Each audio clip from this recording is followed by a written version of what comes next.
साहब कबीर बीजक के आदि में कहते हैं, करहु विचार ते सब दुख जाई।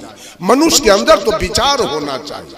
अगर मनुष्य के अंदर विचार आ जाए तो क्या वो तंबाकू खाएगा, क्या वो दारू पिएगा? विचार आ जाए तो क्या वो मांस खाएगा, क्या वो मछली खाएगा, क्या वो दलाली करेगा, घूस खाएगा, चोरी करेगा, बेईमानी करेगा, हत्या बलात्कार करेगा? सारे पाप कर्म एक विचार के बल आ जाए तो सारे पाप कर्म कट जाएंगे।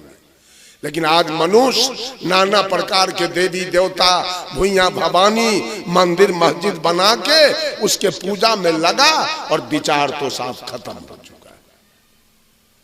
आज भाई भाई से बेईमानी कर रहा है, बाप बेटा से बेईमानी कर रहा है, सास पुतोह से बेईमानी कर रही है, ननद भाभी से बेईमानी कर रही है, गोतनी गोतनी से बेईमानी। किसी को पता नहीं है कौन क्या है और कौन क्या नहीं है। एक शब्द सदगुरु कबीर ने दुनिया वालों के लिए दिया था, अरे आत्म ज्ञान बिना सब सूना, क्या मथुरा क्या काशी रे। एक आत्मज्ञान, हर घट में परमात्मा की सत्ता है, यह है आत्म ज्ञान। इतना ज्ञान मनुष्य को अगर हो गया कि हर घट में परमात्मा बैठा है, तो परमात्मा को दारू कैसे देगा, वो परमात्मा को खैनी कैसे देगा, वो परमात्मा जो अंदर में बैठा है उसको बीड़ी कैसे देगा। और है जब तक वो परमात्मा की सत्ता घट में है तभी तक की आंखें दुनिया को देख रही है, कान दुनिया की बातों को सुन रहा है, नाक सुगंध दुर्गंध ले रहा है, मुंह बोल रहा है, खा रहा है, त्वचा स्पर्श कर रहा है। जिस समय परमात्मा काया से निकल जाएगा, आंखें बंद हो जाएगी, कान बंद हो जाएगा, नाक बंद हो जाएगा, मुंह की क्रिया बंद हो जाएगी और स्पर्श की क्रिया बंद हो जाएगी। सारी क्रिया समाप्त हो जाएंगी। जैसे लाइन है तो हैलोजन जल रहा है, मरकरी जल रहा है, ये माइक काम कर रहा है, पंखा चल रहा है, लाइन कट गया तो सारे बंद हो जाएंगे। ठीक उसी प्रकार से जैसे उस हैलोजन और माइक को लाइन अपना सत्ता दिया तो कार्य हो रहा है, उसी तरह से इस शरीर को, इस जड़ शरीर को आत्मा अपना सत्ता दिया है तो आंखें देख रही है, कान सुन रहा है, और नाक सूंघ रहा है, मुंह बोल रहा है, त्वचा स्पर्श कर रहा है। जिस समय आत्मा अपना सत्ता समेट लेगा, ये शरीर डेड बॉडी होगा और श्मशान में जल के वही आप हैं। आप न हिंदू हैं न मुसलमान, आप न सिख है न ईसाई, आप न पारसी है न यहूदी, आप न औरत है न मर्द, आप न छूत है न अछूत, न आप अवर्ण है न सवर्ण, न आप नीच है न ऊंच, आप न बैकवर्ड है न फॉरवर्ड, आप न गोरा है न काला, आप न विद्वान है न मूर्ख, आप न धनी है न निर्धन, आप न हाथ है न पैर, आप मुंह नहीं है, कान नहीं है, नाक नहीं है, आप शुद्ध बुद्ध चेतन जीव आत्मा है। कर्मानुसार माँ के गर्भ में 9 महीना रहकर और ये शरीर लेकर आप बाहर आए हैं। एक दिन इस शरीर छोड़ के आपको वापस हो जाओ। ये चिंतन अगर आपके अंदर आ जाए तो सारी पाप का जो काम हो रहा है सारा पाप खत्म हो जाएगा उसी समय। लेकिन चिंतन नहीं है, पशु के तरह खा रहे हैं, अब पशु के तरह पैखाना पेशाब कर रहे हैं, अब बच्चा पैदा कर रहे हैं, अब पशु के जैसे बाल बच्चे के मुंह में जी रहे हैं और रात में सो रहे हैं, अंत में शरीर छोड़ के नरकगामी हो जाएंगे पशुपति के जैसे। साहब कबीर कहे, मानुष हो के नाम हुआ, मुआ सो डांगर ढोल, एको जीव नहीं ठौर लगा, भयो सो हाथी।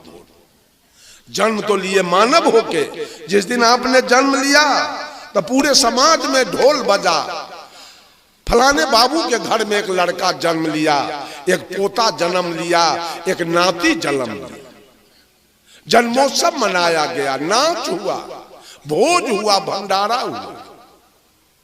अब मरे क्या होके? आज जन्म तो लिए आदमी होके, अब मर गए क्या हो गए? अगर मांस खा के मरे, मछली खा के मरे तो क्या हो के मर गए? कबीर साहब कहे मानुष होके नाम हुआ।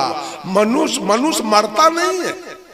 ये मनुष्य जोनी मरने के लिए नहीं मिला, सारे जोनी है मरने के लिए, चूंकि वहां ज्ञान भूमिका नहीं है। अब मानव जोनी है कल्याण पाने के लिए, मानव जोनी है मोक्ष पाने के लिए, मानव जोनी मिला है। अंत में सारे जोनी से घूरते फिरते अंत में मनुष्य जोनी मिला है, मुक्ति पाने के लिए, मोक्ष पाने के लिए, सुख शांति पाने के लिए। और मनुष्य का शरीर लेकर भी आप मर गए। लोग कहता है फलना कक्का तो मर गए, मतलब वो आदमी नहीं थे। इसका मतलब मर गए कैसे? मरती तो गाय है, भैंस है, मरता तो हाथी घोड़ा ऊंट गधा है। आदमी कैसे मर गया? आदमी को मरना नहीं।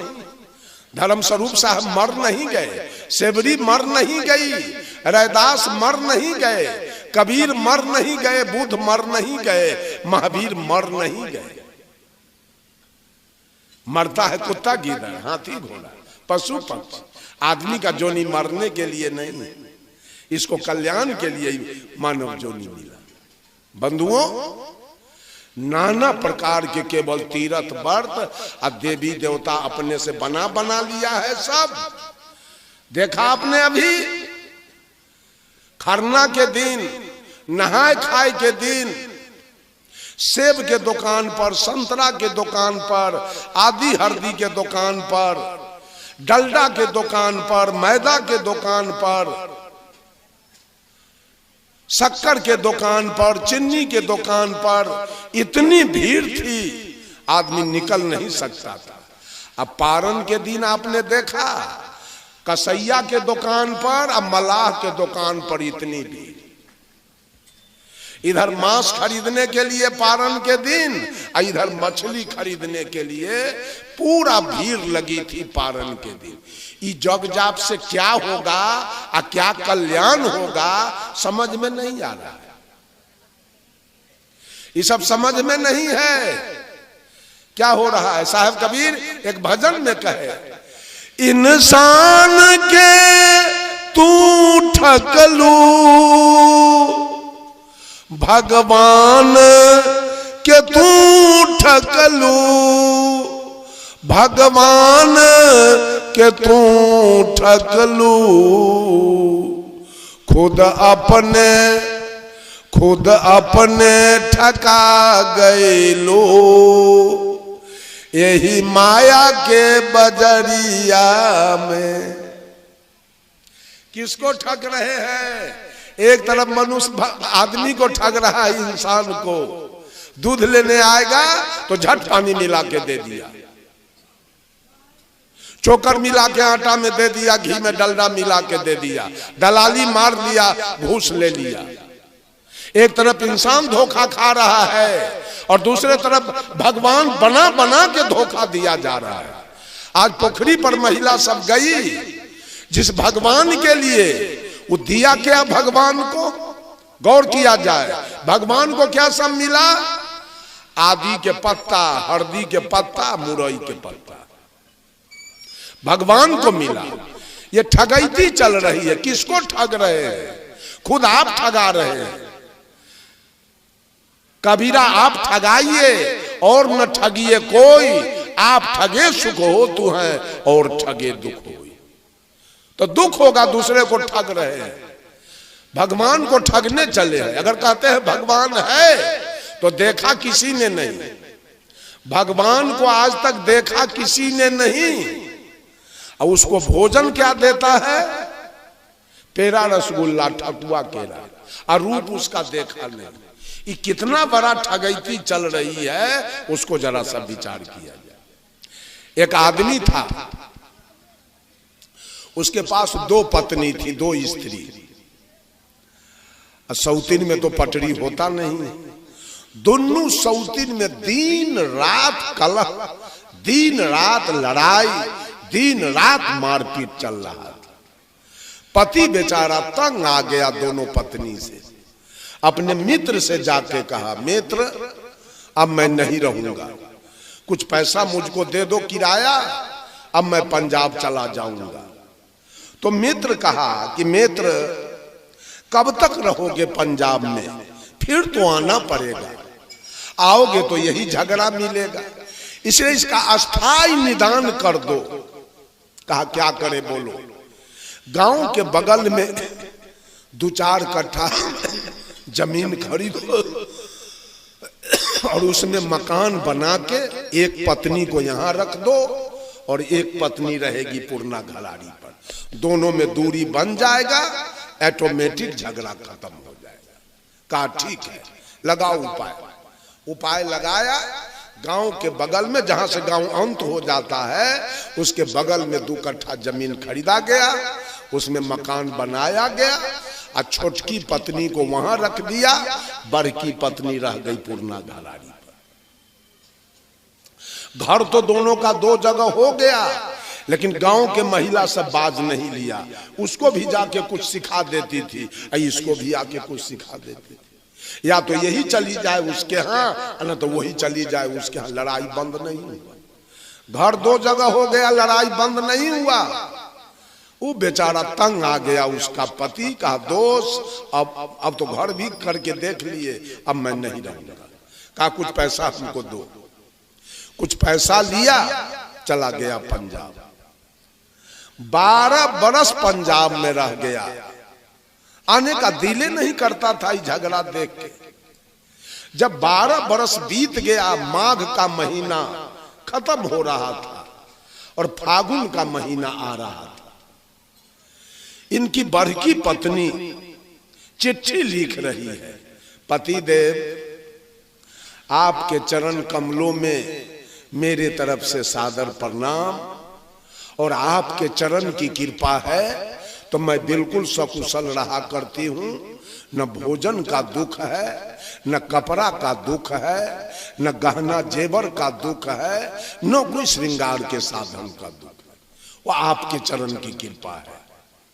लेकिन 2 बातों की दुख मेरे जीवन में अवश्य है। वो क्या है? तो जब मैं दिन में सारा काम करने के बाद भोजन करने के लिए बैठती हूँ तो पति देव आपका याद आता है, मैं अभी भोजन कर रही हूँ और मेरे पति कल कारखाना से काम करके भूखे प्यासे आए होंगे, तो अभी कौन भोजन बना के दिया होगा। ये दुख मुझे सता रहा है। और दूसरा दुख, रात्रि में सारा काम करने के बाद, भोजन के बाद जब मैं बिछावन पर सोने के लिए जाती हूँ तो आपका याद आता है, मैं अभी सो रही हूँ, मेरे पति कल कारखाना से काम करके थके मादे आए होंगे, तो मेरे पति का भी सेवा कौन किया होगा। ये 2 दुख बड़ा सता रहा है।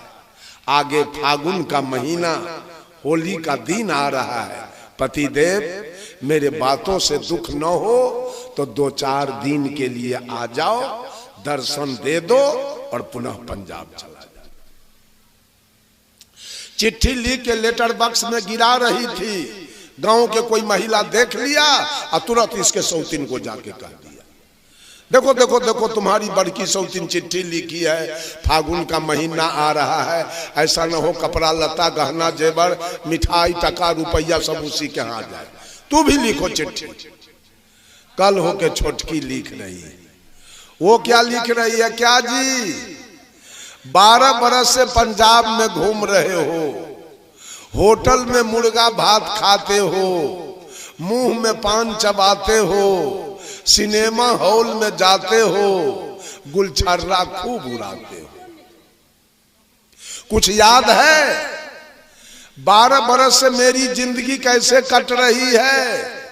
सुन लो, मैं एक चिट्ठी भेज रही हूं, आगे फागुन का महीना आ रहा है, उसमें आपको निश्चित रूप से आना है और मेरे लिए साड़ी, पेटीकोट, ब्लाउज, नथिया, बाली, लॉकेट, पायल, ऐना, कंघी, टिकुली, सेनूर, एस्नो, पाउडर, सब का श्रृंगार का नाम लिखती है।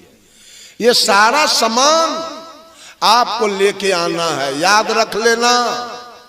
जिस दिन सामान लेके आओगे, मैं इस चिट्ठी के अंदर एक सूची भेज रही हूं। अगर एक भी सामान कमी आया, एक भी सामान डुप्लीकेट आया, तो एक भी झाड़ू धरती पर नहीं गिरेगा। चिट्ठी गिराई, चिट्ठी गया पंजाब। डाक्यून जब इसके हाथ में दिया, बेचारा पढ़ा और इसको दीने में तरे। बड़की के चिट्ठी पढ़ के बेचारा हर्ष में डूब गया। क्या हमारी पत्नी कैसे वियोग में चिट्ठी लिखी। और इसका चिट्ठी पढ़ते बेचारे को दीने में तरेगम दिखाई देने लगा। डर के मारे डेरा से रुपया लिया, गया दुकानदार को दिखाया चिट्ठी, ऐसा सामान ठीक ठीक दीजिए, ऐसा न हो कि सारा झाड़ू हमारा पीठे पर लगे। दुकानदार सही सही सामान दे दिया। बेचारा आया डेरा पर, पॉलीथीन में से सामान निकाल के अटैची में रख लिया और टिकट कटाया, गाड़ी में बैठा चला गया। यही चैधा बन्नी हॉल्ट समझ लीजिए, स्टेशन उतरना था और यही उपिंदर बाबू के गांव बन्नी आना था। इतना दूर के लिए कोई रिक्शा टमटम नहीं मिला। बेचारा दोनों अटैची हाथ में लिया और पांव पैदल वहां से चला। जब गांव के निकट, घर के निकट आने ही वाला था, तो गांव के एक महिला देख लिया इसको आते हुए। इसके बड़की पत्नी को जाके कह दिया, जी तुम्हारे दुल्हा पंजाब से चले आ रहे। बड़की तो हर्ष में डूब गई, बिल्कुल दौड़ते हुए गई, पति देव को पैर छू के प्रणाम किया और दोनों हाथ से अटैची ले लिया। पति देव आगे आगे, वो महिला पीछे पीछे। अपने घर पर आई, अटैची को दरवाजे पर रख दिया, घर में नहीं ले गई, दरवाजे पर रख दिया। झटपट में पति के लिए एक बिछावन किया, पति देव बैठ गए, थाली में जल लाई, पति का दोनों पैर पखार दिया, पोंछ दिया और पंखा लेके बैठ गई, कुछ हालचाल पूछने लगी। इतने में कोई औरत छोटकी को जाके कह दिया, आ गया तुम्हारा दूल्हा, और दोनों अटैची है बड़की के दरवाजे पर। ऐसा ना हो कि दोनों अटैची गायब हो जाए, जल्दी जाओ। आ गई छोटकी, अब दूरे से कहती है, क्या जी आ गए? कई डोरे कहा, जी हाँ आ गए। सूची निकालो, सूची, पहले सामान मिलाओ। बेचारा सूची निकाला, ये भी सूची लेके गई और सामान A to Z मिलाई तो मिल गया। फिर सारा सामान अटैची में बंद किया छोटकी, और दोनों अटैची उठा के चल दिया। छोटकी दोनों अटैची उठा के अपने घर की ओर चल दिया, तो बड़की बेचारी खाली हाथ अपने दरवाजे से अपने आंगन की ओर चल दिया। तो पति देव बड़की के पीछे पीछे चल दिया। गांव की महिला सब खड़ी थी, वो कहती है, जी 12 बरस पर पंजाब से आए हो, आगे होली का दिन आ रहा है, और तू जानते हो कि 2 पत्नी तुम्हारे पास है और 2 अटैची तुम लेके आए थे। वाजिब क्या था? दोनों को एक एक अटैची देना, लेकिन दोनों अटैची तू छोटकी को दे दिए हो, अब बड़की के पीछे पीछे खाली हाथ जा रहे। यही इंसानियत है। तो पति ने जवाब दिया, सुन लो, ये जो मेरी छोटकी पत्नी है, इसको मेरे सामान से प्रेम है, तो सामान लेके ही जा रही है, और ये जो मेरी बड़की पत्नी है, इसको हमारे जान से प्रेम है, इसलिए जान इसके साथ जा रहा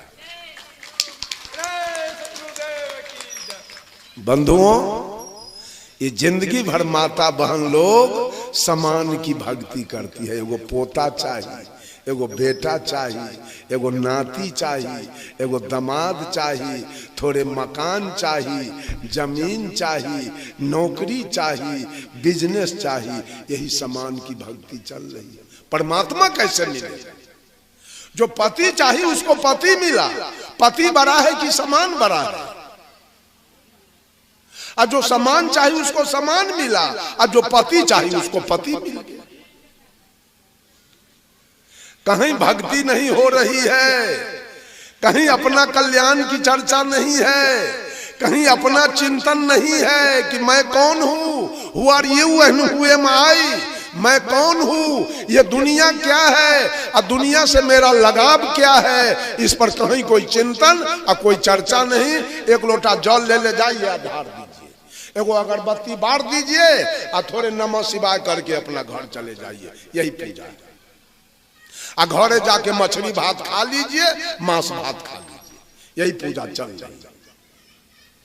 चिंतन कुछ नहीं, मानवता कुछ नहीं है, हम क्या हैं इस पर कोई चर्चा कहीं, कोई चिंतन सोचे नहीं है। अरे आपको पति भी मिला है तो भौतिक रूप से, ये शरीर का पति है। जब भगवान राम ने बाली को मारा तो बाली की पत्नी थी तारा, तारा अपने दुल्हा को गोद में लेके और बेचारी विलाप कर रही थी, रो रही थी। तो भगवान राम ने पूछा तारा से, तारा बिकल देखी रघुराया, दिन्ही ज्ञान हर लिन्ही माया। भगवान राम तारा से पूछते हैं, तारा तू क्यों रो रही है? तारा कहती है, प्रभु मैं पति के वियोग में रो रही है। भगवान राम कहे, छित जल पावक गगन समीरा, पंच रचित हो अधम शरीरा, प्रगट सोतन आगे सोया, जीवनीत तुम काहे के रोया।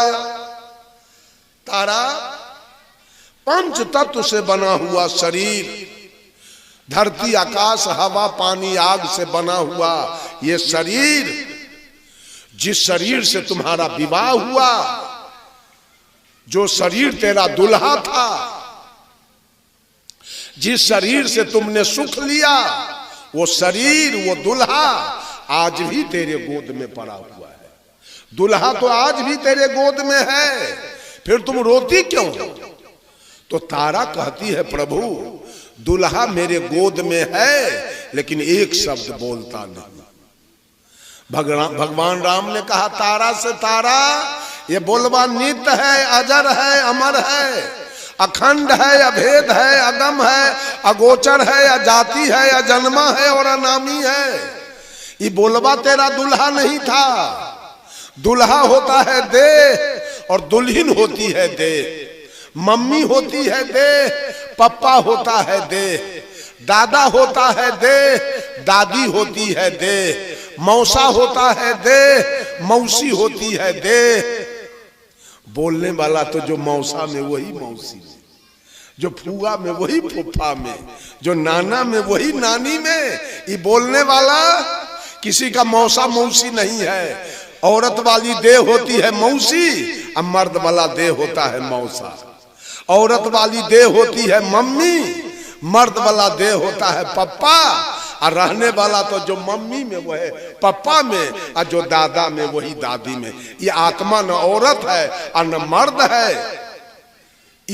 शरीर से बिल्कुल अलग।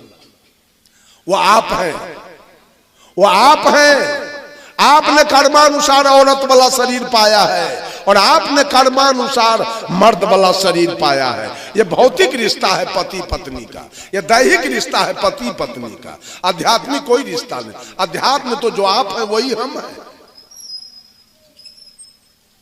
अध्यात्म में जो नाच लोग देखने जाते हैं तो नाच में नाच मालिक एक एक्टर को full pant shirt coat jersey jacket मोजा जूता आंख में चश्मा टोपी पहना के और हाथ में तलवार देके और उसको भेज देता है स्टेज पर, मंच पर।